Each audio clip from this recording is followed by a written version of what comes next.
you would please tell us your name and anything you want to about yourself, then we'll ask some questions. Okay. My name is Lucille Grate. I came here back in the 80s with my daughter, my youngest daughter, and we started coming to church here. I was a Baptist before I came up. And I used to go a lot to the Baptist church, but I couldn't find peace there. For what reason, I wasn't satisfied. So I started coming with my daughter here because she was baptized here also in the little church. And well, all my kids were, 4 of them. So then I started coming with her on Sunday mornings, and we had like less than 10 people in the service that time. So the more I came, the more I got acquainted with the service, and from then I just leave the Baptist church and came here, and I'm still here. Really? Who was, let's see, Father Forsyth had passed on, so who was the priest? We didn't have a priest right then. We had a part-time priest at the time, and he would come on Sundays, and I forgot his name, but anyway, it was an older guy, and he would do our morning service and give us communion, when he's here. But we didn't never have a priest until Father Tipton came, a regular priest then. Right. Now there was Tony, wasn't there? Tony Tipton. Well, no, before Tony there was it was Anthony Campbell. Tony Campbell. And he really did youth work, but he was ordained to do... Yes, he was ordained right here in the little church.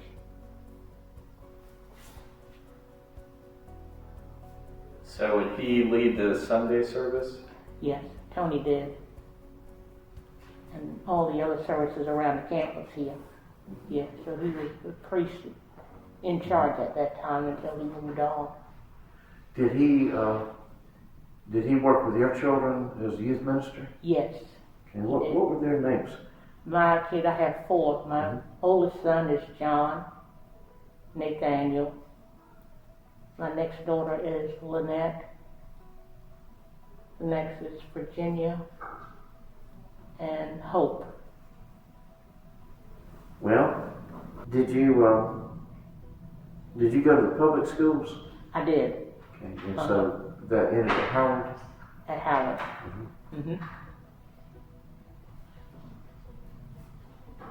Can you tell me a little about the public schools?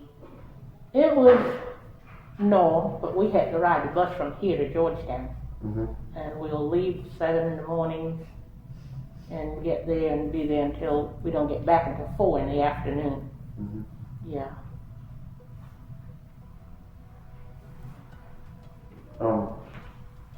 Ms. Ruby was still teaching, but you wanted to go to public school. Yeah. Miss Ruby was teaching a long time. Did you, were the women in the church, did they form an Episcopal church women kind of group? And were you part of that? Yes. I was part of that. Was Miss Johanna part of that? Yes, Miss Johanna was our guiding star. And she kept us straight, and we did the altar. We just got to the point where the ladies that we had, Miss Johanna, Miss Wilhelmina Gibson, Miss Vi Bly. These are the ladies that were in charge of the ECW.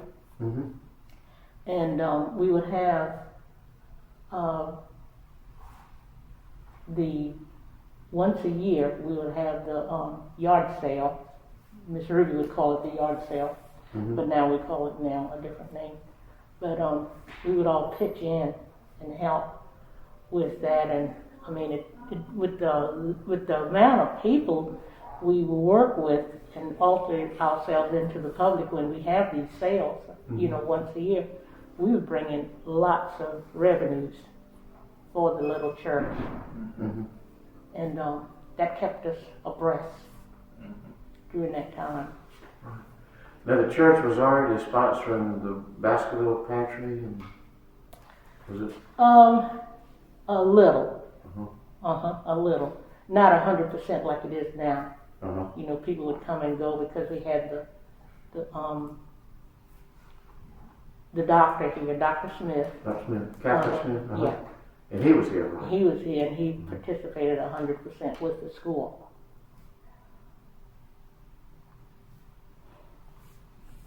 And that was, there was a white cinder block building here where he was? He was in Or was he in a trailer? a trailer. He was in a trailer. Mm-hmm. Uh-huh.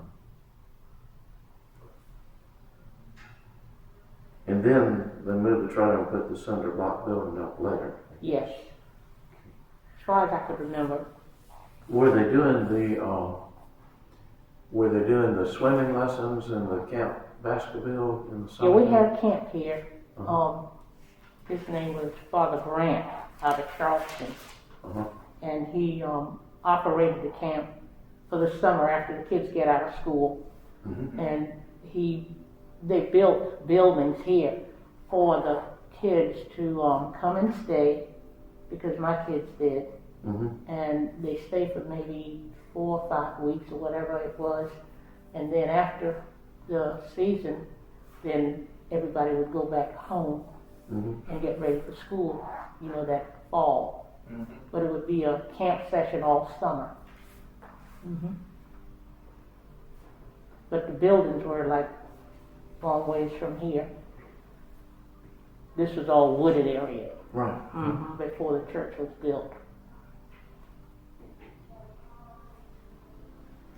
Would you come out to the camp or? Oh yeah. Uh-huh. Did you help with it? I didn't, but I would just monitor like lunch at times, Uh-huh. and we just volunteer as needed over there. Because Father Grant had his own group to come in and service the kids. And they came from Charleston. Mm-hmm. Do you have an idea of where most of the campers came from? Georgetown County, mostly. Mm-hmm. Mostly Georgetown and around here,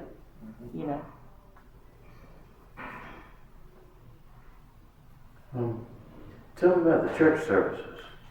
The church service, I loved it, and we were there the same amount of time we are here now, an hour. The only thing we didn't do every Sunday was do communion. Mm-hmm. And but we would get communion at least twice a month, as whoever priest comes and furnish us. Mm-hmm. But we would be there every Sunday morning, maybe 10 people, no more than 12, per Sunday. But it was a good experience. And the kids, my grandson was an altar boy. Mm-hmm. And he did altar when he's here. Well, he stayed with me while his mom was in military, because she was in Virginia, and then he was here with me. So we get together and have morning service, Sunday school after, and Mr. Roddy would help with the kids as well. Mm-hmm. So which daughter was this? Was this Virginia? For That was in the military. Lynette. Lynette. Okay. Sorry, you were asking a question. Lynette and John was in military. What I was going to ask is, on those Sundays when you didn't have communion, was that because there wasn't a priest there? Exactly. Okay. Wasn't a priest to give us communion. So who would lead the service on those days? Mr. Roddy would. Mr. Roddy would. He'd read from the Bible, but he wasn't allowed to give us communion because he wasn't certified.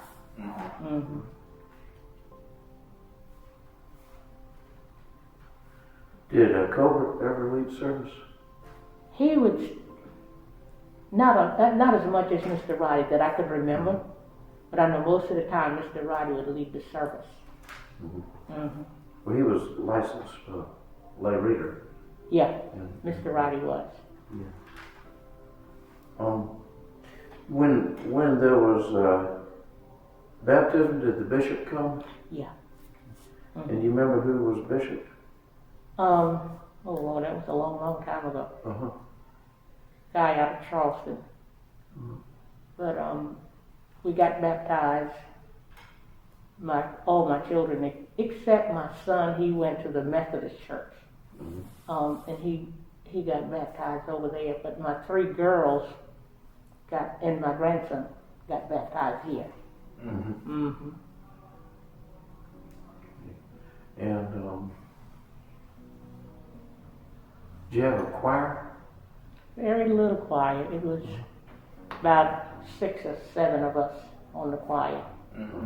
But we had music, and we had Carolyn Bourne and another lady would come and surrender the music, you know, as we need someone to play, but they was right in the church every Sunday. I know in the chapel now there's a little organ and there's a piano that came later, but was there that organ then, or did y'all have a piano? Or? We had the organ and the piano. Because I think someone donated the organ there. But before, it was the piano.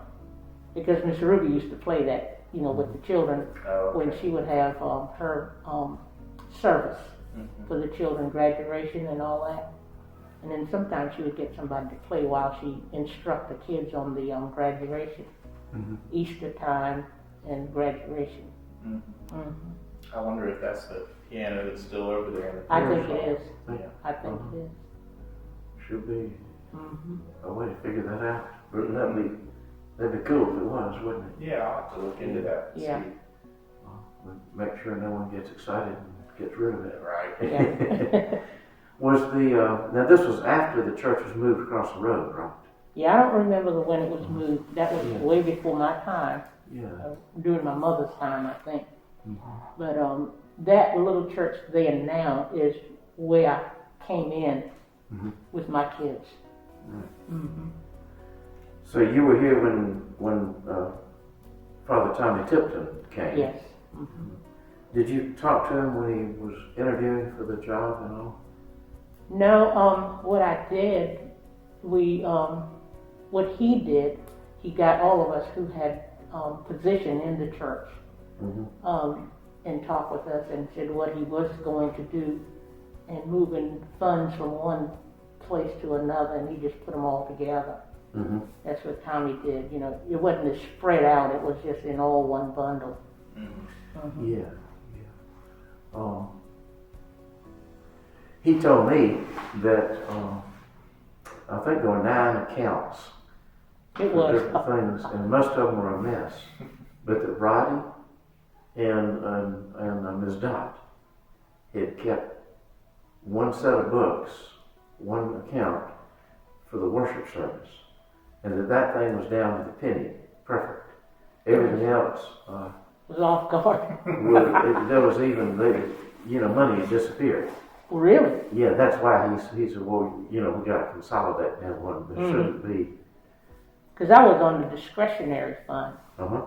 And he came and explained to me what was going on, and I said, that's fine, because that was less work I had to do. Because on Saturdays, when it's time for me to dress the altar, me and Joan, we would come on Saturday morning and dress the altar, and that was a lot, and we didn't have flower guilds or nothing. We had to bring our own flowers into the church, decorate the altar for that Sunday, and that's how we provide floral stuff for the altar. Yeah, it wasn't like now we give to the Christmas poinsettia and all that. Yeah. It wasn't that. We just bring in what we have and decorate the altar for that Sunday. But it was fun. It was a lot of fun. Yeah, I can imagine. Yeah. So The y'all little we bring had that to work stuff with. from your own gardens or wherever? Well, Just I a have mix of trees things? in my yard. I would break off limbs and decorate in the altar, Mm-hmm. and you know, make it look nice. And Miss Johanna would critique it. Okay. She had the aesthetic vision, I guess. Yeah. She just tells you what to do. She don't ask you. Well, you got to do this. She was a sweetheart. By the time we came, she was unable to get out, Mm-hmm. and my wife would take her communion. Okay. But she counted those times as some of the most happy my wife had remembered. Mm-hmm. And I knew her only by reputation, Okay. which got bigger and bigger each year. Yeah, she was a real sweet person. She loved her church. Mm-hmm. Yeah, she made sure things are running right. Do you know the Grate family? Do you know where they came from? Which ones? There's a lot of Grates around here. Right. Well, you're Grates. No, I was married to a Grate. I see. So Yeah. were you around and then married a Grate? Or? No, I was a Sherman. Sherman. Mm-hmm. Like Joan. My maiden name is Sherman. Uh-huh. Joan married my brother. I see. And that's why she's a Sherman. Mm-hmm. But I'm Sherman from birth. Can you tell me about the Shermans? Oh yeah. I had a grandfather and my dad. My grandfather lived till he was like 101. Wow. He was blind. Uh-huh. He cut his own wood, Uh-huh. made his own fire, and he did all his like personal stuff right around the house where he lived. Uh-huh. Mm-hmm. Even when he was that old? Yeah. Yeah. But when he got older, you know, his daughter took him in Uh-huh. and, you know, cared for him at her house. Mm-hmm. Yeah. But my dad, we lived on Sherman Drive from the time we went to school until we got out of there. Mm-hmm. Mm-hmm. And he did all his gardening. Uh-huh. He raised his chickens and hogs in the pen and all that. And comes November, he had brothers in the north, Washington, Uh-huh. and he would kill a hog or a pig and clean it, take it to his brothers and sister in North Carolina. Oh, really? Him and his other friends. Well, Yeah. where's your grandfather's name? My grandmother, Grandfather, Jim Sherman. Jim Sherman. Mm-hmm. And then your father's name was Joseph. Joseph. And they come from here? Yeah, Daddy was born and raised on Paul's Island, Uh-huh.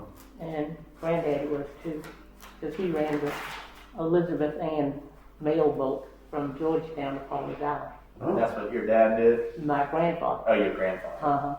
Yeah, he would always talk about the Elizabeth Ann. Uh-huh. Or Granddaddy. Gosh, that could have been a harrowing journey. I would cross that bay every day on my way to work and see what it's like. That Yeah, must he have was been pretty the interesting. captain of that boat. Uh-huh. Yeah. Funny.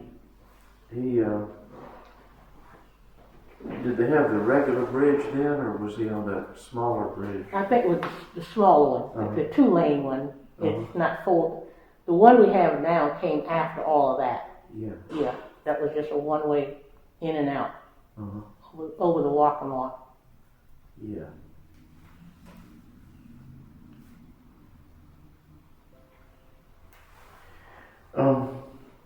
When Tommy Tipton came, he told you some white people would start coming, probably. Did he tell you that, or? Well, the white people from his church in Georgetown came right over. Uh-huh. You know, it wasn't no problem. You know, that's when my church started growing. Mm-hmm. Once he came over, because all of his parishioners came with him. He brought all of his parishioners with him, Right. and he didn't have a lot of blacks in his church, but the majority of them came with him. Mm-hmm. Mm-hmm.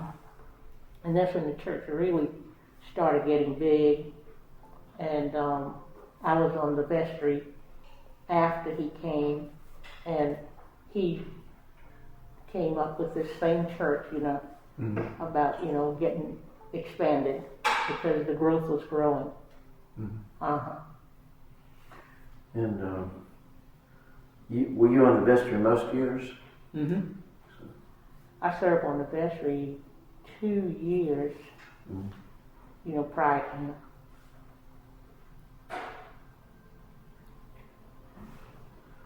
And was Roddy, he was on the vestry, wasn't he? Miss Lena Brown. And Brown, Uh-huh. Mr. Roddy, I don't think was on the vestry. Okay. Uh-huh. Who else do you remember from the vestry? It was Elaine, Tommy, me, Miss Lena Brown.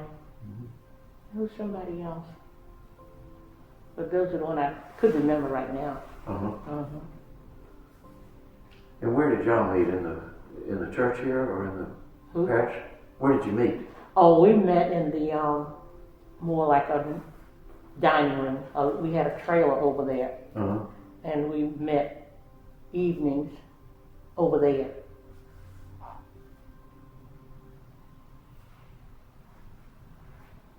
Okay.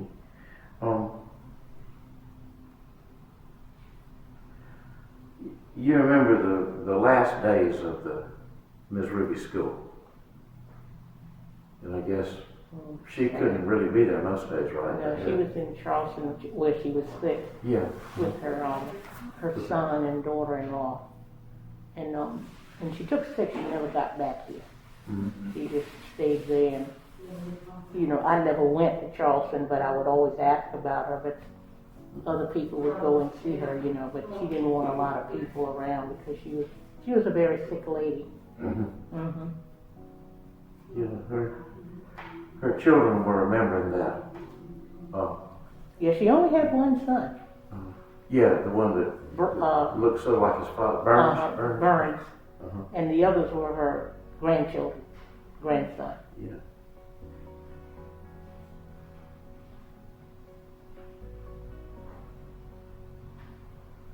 And was it Charleston or Mount Pleasant where they were?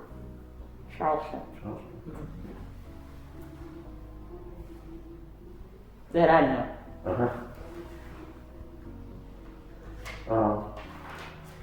Did you remember when Hugo hit? Oh gosh, yeah. 1989. I'll never forget. We flew to Columbia, me and the kids. And it took us 5 hours to get back. I mean, totally. Trees were across the road coming back because my sister lived in Columbia. And we went there. And when we got there, we couldn't find a hotel. Everything was taken.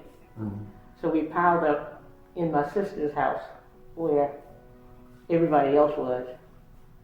And we ride the storm out. But coming back, it took us 5 hours. Wow. 5 long hours. What did you find here? What did you find here? What was it like here? Oh gosh, it was torn up. The beach was gone. Water was all across 17. But the houses wasn't damaged across from the ocean. It was the ocean front homes that was destroyed. Paulus Island was destroyed from south, east, and west over there. I mean, you couldn't even get over there for the debris. The houses in the ocean, houses in the creek.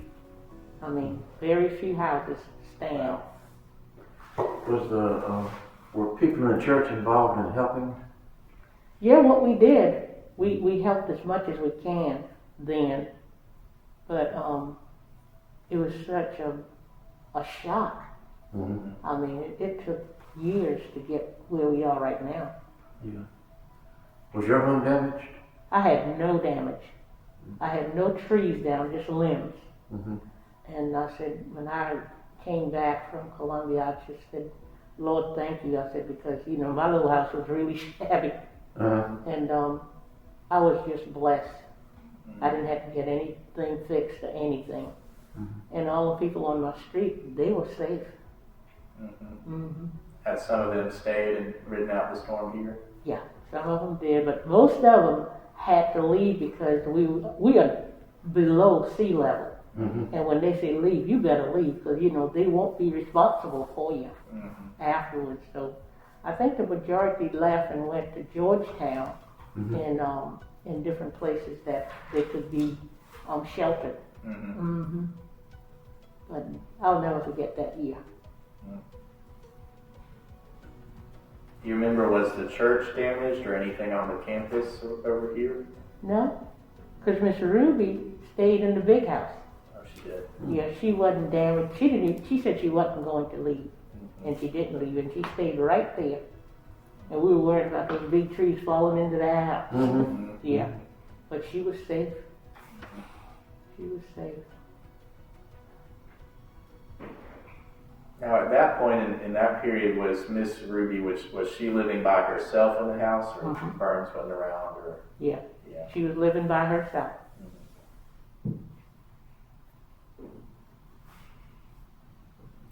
Did you know the Smalls, Sammy and Biggie? Did you know them? Who's this? Sammy Smalls and Biggie Oh, Smalls? yeah. Tell me what you remember of them. Sammy was a very quiet young man. He would always come to church and sit on that side. And we would just have small conversation, you know, hello, how you doing today? Good to see you. But he was a very good young man. You know, he would always come. He never had a position to, like, be here to do things, but he would always attend church. Him and his father, his whole family, except I think his mother, was members of this church. But her mom is a member of St. John. What did Sammy do for a living? Sammy? He took care of a man. Remember that? He took care of, he was staying with his mom. But I cannot remember what kind of job he had, if he had one. I talked to him every Sunday, but I never really sat down and talked like this. And then he died kind of suddenly. Yeah. And his brother Biggie, I had a good long talk with. I didn't record it, but we sat over there in the house. Okay. And talked about going to school there.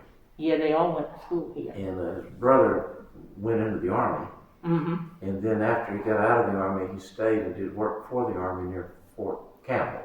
Okay. And he would come home pretty often. And he told me that Sammy was a good football player, but that he had to quit because they needed him to work. You know, I just cannot remember what kind of work he did. But I know it was care. He cared for some people. I think right in the house with them. Okay. And that was going on when I knew it. He would stay with an older fellow and do things for him.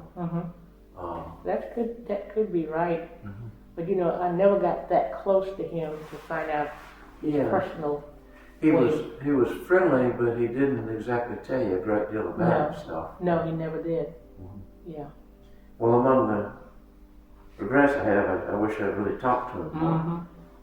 Talked to him every Sunday, but I never sat down and. Yeah, but you know his sister is still living. I didn't know that. Yeah, Sammy's sister is still living.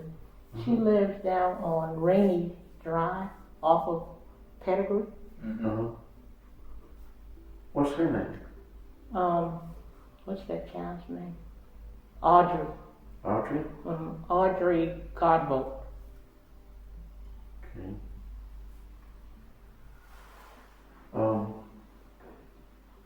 Well, Biggie and Sammy both were students of Ms. Ruby.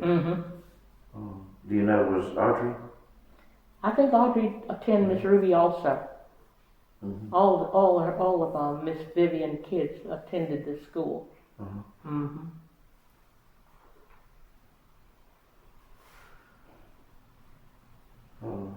The Sherman Drive, was that named for your grandfather? No, my father. Your father. Okay.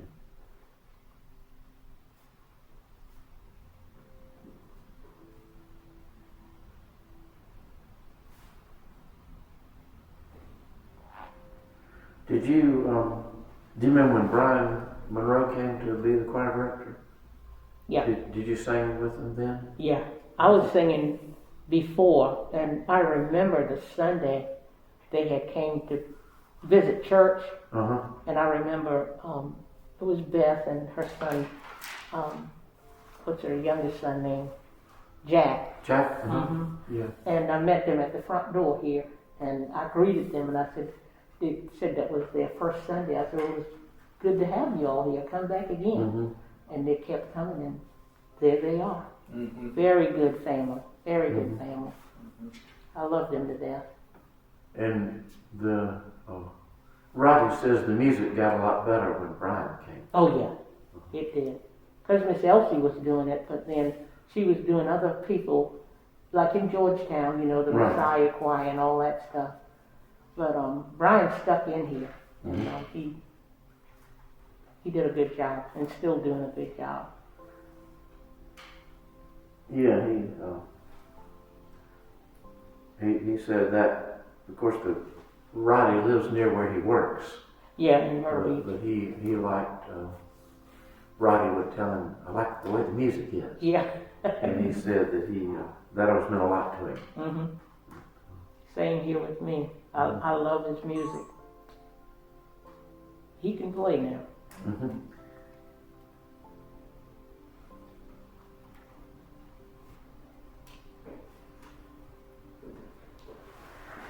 What have you seen different in the church, say, since Father Will came? I've seen a big growth. I mean, I don't know all the people like I used to. Right, yeah. But it's amazing what I came from to where I'm at right now. And it's wonderful. You know, we have a lot more to depend on than what we did before. It's more people, and they're willing to help when you ask, and participate on whatever's there. And that's what I love about this church. I mean, you don't meet a stranger here. Yeah, you don't. I don't, because my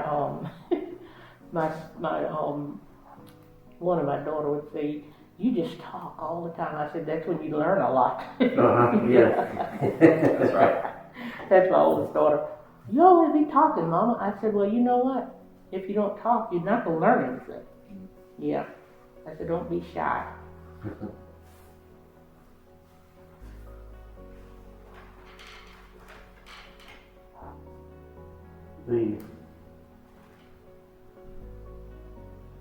You remember when they built this building?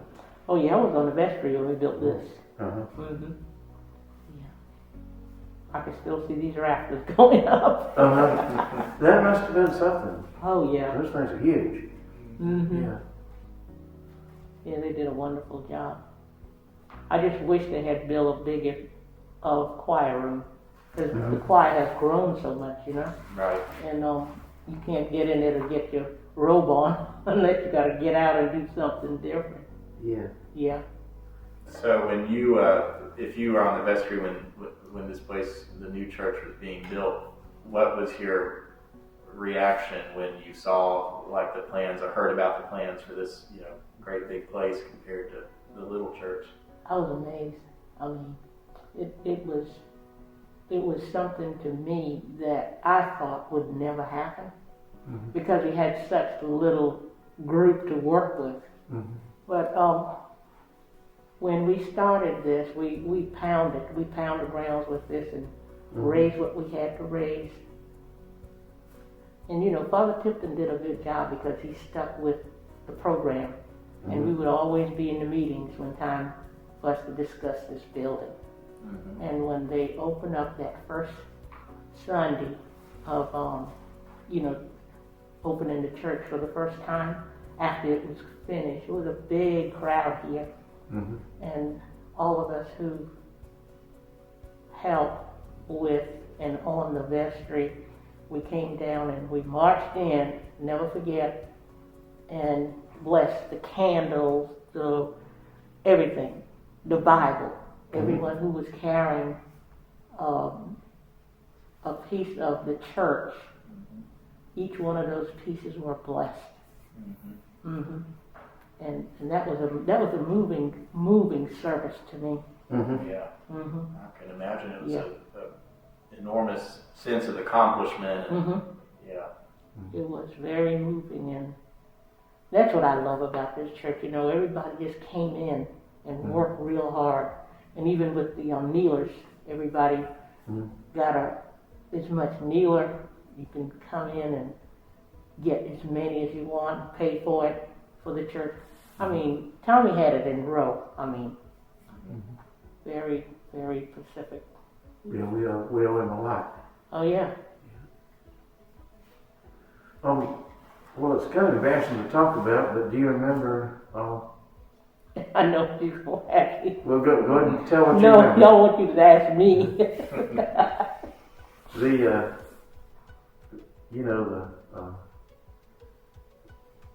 The money was misspent or misplaced or lost or something, and we got so deeply in debt with our charities. Do you remember that? I knew Brian and I talked very little about it, and I don't know where to point my finger because I don't know who was really in charge. But after everything was pulled in one bundle, Right.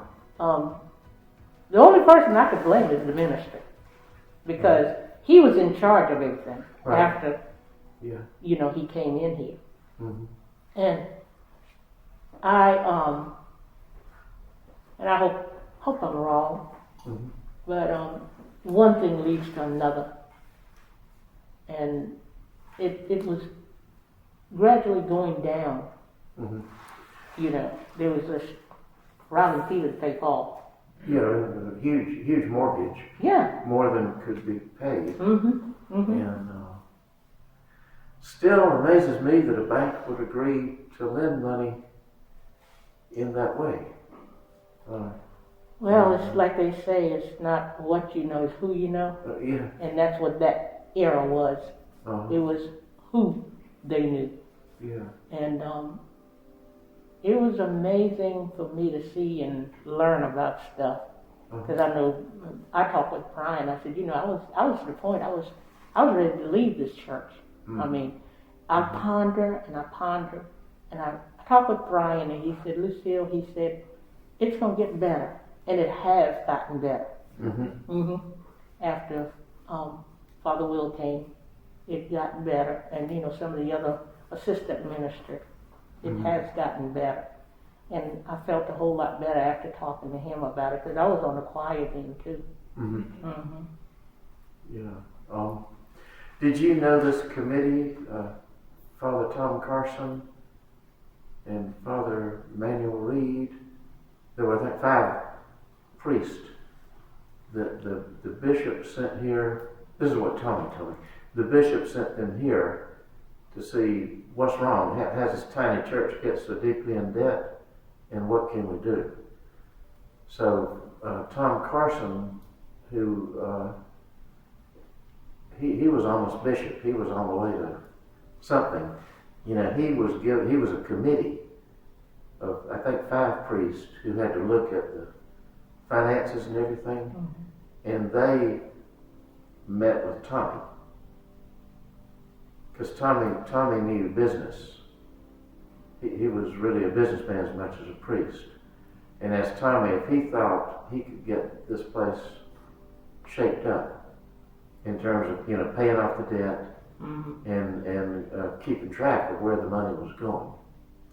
I don't remember any of that, because the Myrtle Beach newspaper, Ms. McKellar, wrote a number of articles about how people were giving money they thought for charity, and it apparently wasn't going in the spent right on charity. Yeah. And got a big debt for a small church. I know, because I could remember when I was over at the little church, I had people that I knew and worked with gave money. Now, when I say money, they gave big checks. Yes. And they put it in my hand, and I gave it to Tommy and whoever else was in charge. And every Easter they would come, they would donate a big amount of money. And one I remember, a lady named Beth out of Columbia, and she said, Lucille, she said, I love this little church and I'm going to do all I can to help. But where the money went, I don't know. Because they wrote checks for a Holy Cross. But where it went after that, I don't know. Right. Working with this committee, Father Tipton was able to get a mortgage to cover all the debts, which of course then Father Will inherited that mortgage. But it was structured. I mean, it made sense that we knew what was owed, and we knew where the money was going and how it was being paid off. And then Father Will set as a goal to get that mortgage paid down. And we're still getting details, but we're down way down. We're way down. Down pretty close to paying the thing off. If everyone who's made a pledge will meet the pledge, it'll about Speaking about pledge, I got to put mine in next month. Got to call that baby girl and send that money down there.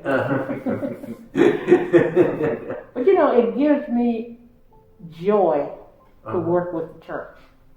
In my heart, I'm doing something for somebody, and I know God appreciates me saying this because a lot of people now in the churches, they don't give like they're supposed to give. Right. You know, and that's not good. You know, you're cutting your blessing.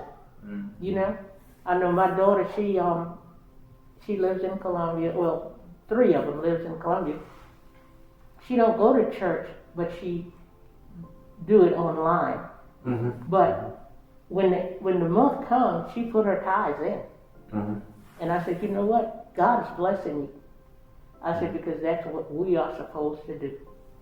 You know, put your tithe in. I said, if you don't have a loaf of bread tomorrow, you'll get it before the end of the day. But you know, you got to work with God and ask God to guide you along the way, because if you don't, you will fall.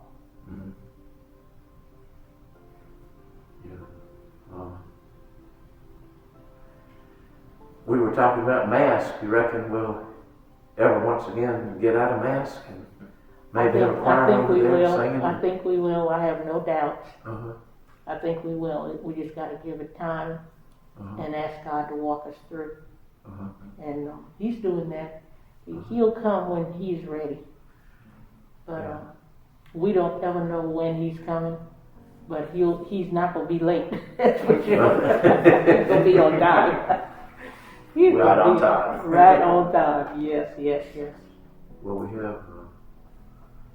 I did feel like the church has been made strong by this experience. Oh yeah. And I've been helped by the church and strengthened by it. I'm glad to have it. Oh yeah. I couldn't make it without it. This is our foundation. Yeah. And if we don't follow through, who knows what's going to happen? You got to follow through. Do you remember, did we always have healing services like today? Did we always have those? Did Father Will start those? Father Will. Because I don't remember Tommy doing that. No, Tommy never did that. When that church shut down on Sunday, we don't see them again until the next Sunday. Right. But this church here, of all, I would say, not Precious Blood. Precious Blood stays open a lot too. And the little church on the highway. But Holy Cross doors never closes. Not here that I know. But when Father Tipton, we come on Sunday and we don't see nobody again till next Sunday. Right. You know, we shut down the swimming pool and quit doing the camp and got rid of the bus. Do you think those were mistakes? No. No? Okay. Because it wasn't up to par. And every year you got to upgrade these things. And I don't think they had the finance to do it at that time. Yeah. And everything started going down. Stretched too thin. Yeah. And you know, when you got a big amount of buildings that we had over here, and you don't have nobody to operate it, it's gonna go down regardless. Yeah, well, you know Hank Stroop. Mm-hmm. He had worked with child services and things like that. And he said kids swimming without the right kind of lifeguards, and you're not taking care of the pool, and a lot of kids here not well supervised. You're asking for someone to get hurt. He's right. And Hank and I worked together in the church. The little church. And Tommy was still operating that. And we talked about a lot of stuff on the campus here. And he's right of what he said to you. And you know, he would say, you know, certain things he wouldn't tolerate. I said, I agree with you, Hank. Yeah. Because I would come and volunteer. Well, they asked me to volunteer at the end of the service on every Sunday, you know, count the money, and two people would always be there, counting that money. Never one person. Right. And Hank would be there with me, and I would be there with him, and we'll total out, and Hank would be, you know, jotting members' name down, who paid what or whatever, and that's how it was ran. And it was a good project we had. You know, he would never count that money unless I'm there. And he was in charge, and Elaine was there, and we just followed pursuit. And when that money goes to the bank, I think Elaine would take it. If not Hank, it'll be one or the other would take that money. But Lord, when Easter comes, I told Hank, I said, we'll never get out of here. I mean, it's quiet money. Man, I tell you. These Dos Santos bells that we ring, that, you know, we ring as we do communion. Do you remember those going way back? Those were in the old church. In the old church? Yeah. Miss Dot had told me, I didn't get her to say this on a tape, but she told me that that really meant a lot to her to have those bells ringing. And then Tommy he wasn't too interested in the bells ringing. And then Father Will understood that connects and is really important. Yeah. And need to hear it. The people that were in that church need to hear that here. Is that how you felt about that? Yeah. That Because bell she said she was pretty tells you a upset lot. when they quit. And then Brian was very Miss happy. Dot was right about that. Yeah, well, She she's was. right about a lot of things. Yeah.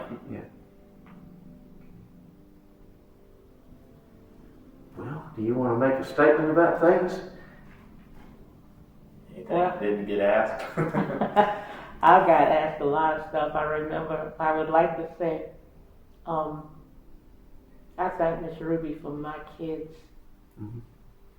I mean, I was divorced when Hope was not even 13. She was like 8 or 9 years old. And my older kids had already finished high school and went on with their lives. But I thank God for Miss Ruby. I mean, she brought me through. She would make sure those kids have lunch if you don't have lunch to give them. And she'll be downstairs waiting for the last parent to come to pick those kids up. Don't matter how late it is. And you know, like in the winter months, it's dark early, and she'll be right downstairs until that last parent comes to pick those kids up. And she has done wonderful with my kids. I'll be honest with you. I have 4 of them that got a well-educated line from her. And I know she told me years ago, my oldest daughter, she said, you know, she's going to be a smart young lady. She had a yoke in her head up here. And she said, Miss Lucille, I'll never forget, she said, Miss Lucille, you know, Lynette has a gift. And as she goes through life, she's going to always have a good gift to her. And I swear to my God, that lady wasn't lying. She, I mean, every time when that turn, she's getting a blessing. I said, you remember when I told you what Miss Ruby told me about you? And, you know, she forget a lot of stuff sometimes, but I said, you know, she's right. And she already have her degree in accounting. And now she's going back for something else. And I said, no, let the sky be the limit.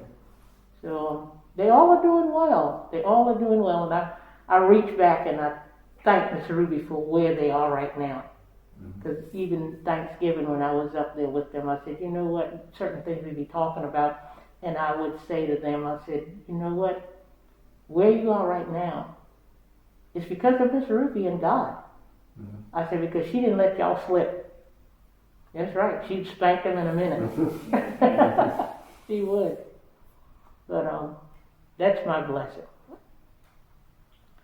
Through Miss Ruby. I never knew the church owned all this property until I worked on the vestry. Never knew it. Yeah, well, they used to own property over there toward the beach. Huh? They owned property toward the beach too. This property? This church owned property across the highway toward the beach. Oh, really? And they could sell that off and help pay how bad the debts were. No, I didn't know that. I thought everything was on this side. No, they own pretty far. So was it on the other side of the cemetery as well? Like where the Magnolia Beach is, and the Jim Crow law would not let black people build a beach house. So Tommy Tipton arranged to get that property sold off, and that really covered, I think it was several $100,000 in debt covered by selling off that very valuable property. But if it wasn't for Jim Crow, and that's a couple of $1 million, you know, that the church owned. Just couldn't get. Well, it went to the right people, the church. Yes. Yeah. Because, you know, a lot of, and speaking about property, it was all, this whole highway on the creek side was owned by blacks. Right. You probably know that. Yeah. And when they started leaving, they sold that property, and that's where they are right now. A lot of the blacks don't have their home property right here now. They don't. Yeah, it's a much wider community than it used to be. But that whole, well, you know where Marva Lee Riley lives right now. That was her family, mom and dad property, and she's still there. And then across from her, on the other side of the road, was the Young, I think it was the Young property. They still owned it. But the Ford property on the beach side, I call it the beach side, but it's the creek, it's gone. Right. They don't own it anymore. That's the area where it's called, isn't it called, well, there's Ford Ford Drive, on the bank. You're talking over there, there's like directly across, right? Yeah. That was Ford property. Because they had a house adjoined to like a store. The store was on the bottom and they lived up top. And that's where Joan's parent lived. Joni, who lived at St. Elizabeth. So she was a Ford before she married into the church. Yeah. She's Jerome Ford's sister. Oh, that's right. And they lived there before, you know, it got sold or taken away. Yeah. Do you remember Mr. Parker? Tell me about him. The only thing I know about him, he had a big store, and they just recently tore that down. And Daddy used to go there to get like groceries and food for his animals. And he owned, I think the Parkers still owned some of that property over there, across from not post office, not too far. Right. Was there cotton field? Cotton Field was on Shell Road, Mhm. which is on Waverly now.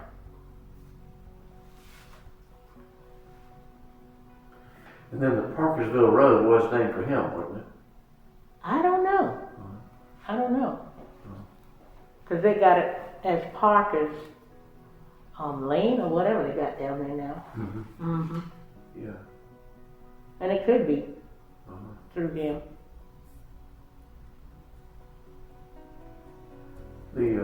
I've watched Parkersville become a different place, more white people Oh yeah, living. it has already done that. And Because you know they got those buildings yeah, right behind where people used to live. yeah. So the place changes, It has. but the church is still here. Yep. The foundation is still here. Yeah, I thank God. Well, we thank God for you and all that you do. Yeah. Amen to that. Marshall, I guess we can turn things off. Gonna cut, all right, and cut. You taught me a lot. Yeah, thank you so much.